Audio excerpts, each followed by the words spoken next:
And then this guy came into my life, Dakota, and my vision shifted very rapidly, and I wanted to have a farm, but I didn't know how I was going to get there. And so one of the most important lessons in our book is really clarifying your vision and your values.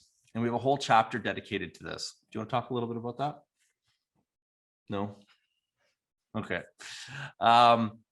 And I think that, like, even though we had a vision when we started off at Michelle's mom's place, we didn't have it on paper. And so it was good that we were very good communicators, because we were able to have those conversations on a regular basis with regards to what we wanted. But when kids come into your life and businesses start to grow, it gets more challenging to make sure that you're on the same page. And so holistic management came into our life. And then we looked at what we liked about that. And we started to kind of morph it into our own version of our goal statement or our vision statement. And we've talked a little bit about the 8 forms of capital and all the different forms of capital that you accrue all through your life.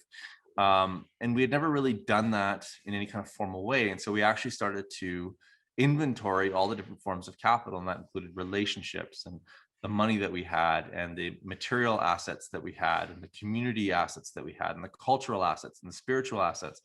All of these different forms of capital formed our holistic balance sheet.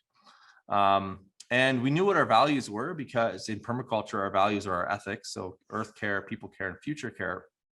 And so what you end up doing is the intersection between these 3 things. And a lot of times people working jobs they don't love, or not acknowledging their values, or not actually doing an inventory of their resources, these circles won't intersect. And this is when people get depressed, and they struggle in life, because they can't visualize all of these different facets of their life. And they end up feeling like they're compromising. And so the first part of our permaculture life, we were clear about what our vision was. And while we weren't necessarily living our perfect vision, because we didn't really want to live in a city, when we looked at the resources and the values and all of the opportunities that we had, every time we went out and looked for a rural piece of land, a farm, which we thought was going to be a better representation of our vision, when we looked at the things that we were going to have to compromise, like I'd have to get another job, we'd have to take on a mortgage, I'd get less time with my kids, the job might not be something that I wanted to have, it might not meet my values. Every time we went through a decision framework, and we'll talk about that in a second, the option of staying longer in the city or buying a piece of property, the city option was always better. Even though we wanted to live rurally, we wanted to have a farm, we knew that we were going to have to compromise other things in our life, other parts of our vision, in order to attain this farm. And so that's part of making a good decision, is being able to weigh those different options. And so part of our book it was really important for us to be able to help people to clarify their vision and values, help people to quantify their resources, and then provide people with the ability to make good decisions rapidly, so that because if you make decisions that take your vision and values and resources into account on a regular basis, eventually your vision will just appear right in front of you, because your long-term perfect vision is just the result of thousands and thousands of little tiny decisions that allow you to decide in the right direction. And so we actually took time to get onto the same page. And in our book, we have a whole section dedicated to helping you. This is one of the big value pieces in the book. And everybody wants to talk about cob ovens and rocket mass heaters and gardens and swales and rain gardens and solar photovoltaic systems and all the different sexy things that exist on a permaculture property. But if you don't have a clear sense of where you're going, you will end up where you're going, which is nowhere. What's the famous quote from, is it Seneca? If one does not know to which port one is sailing, then no port is favorable, Yeah. or then no wind is favorable. Yeah. If one does not know to which one port if one does not know which port one is sailing to, then no wind is favorable. And so it's a sailing analogy, and wind goes in circles on the planet.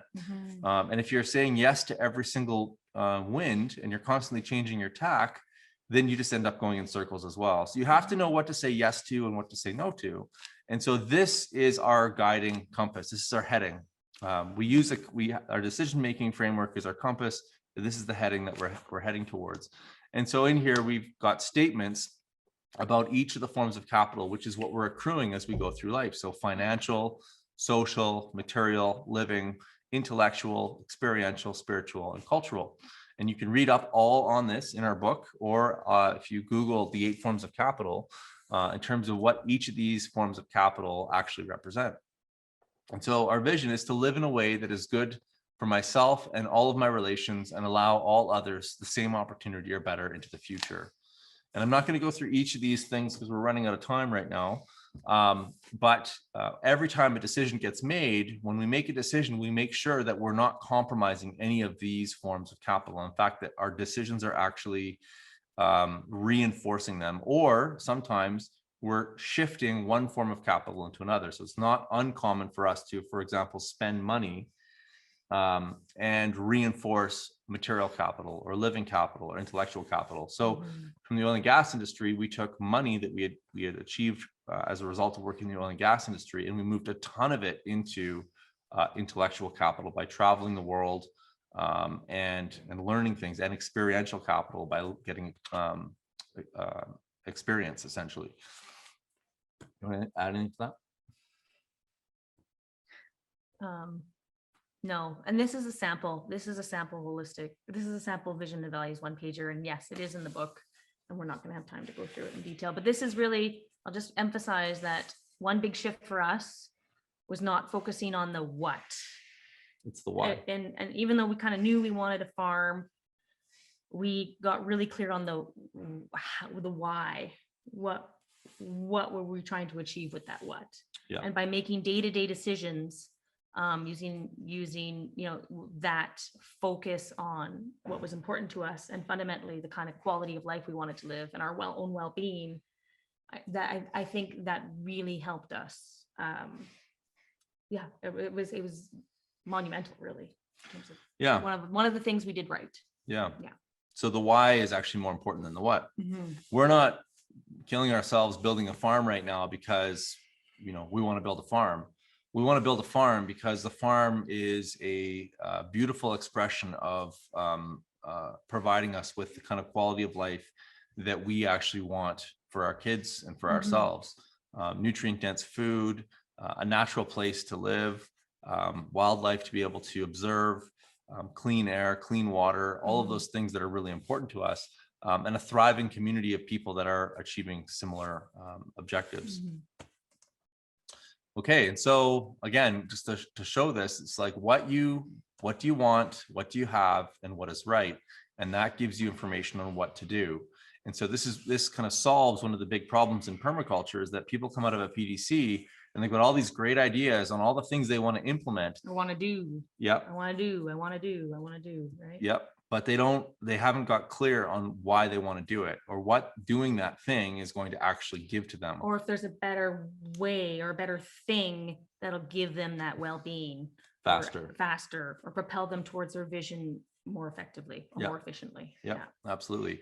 And this is one of the reasons that a lot of people buy the wrong piece of land, is that they just go out and buy a piece of land without clarifying their vision, only to get there to realize that that piece of property is not right for them. So then you either have to change your vision or you have to change your piece of property. And so we actually do this with our clients. It's one of the first things that we do every time we get together with a client, is make sure that they're clear on their vision.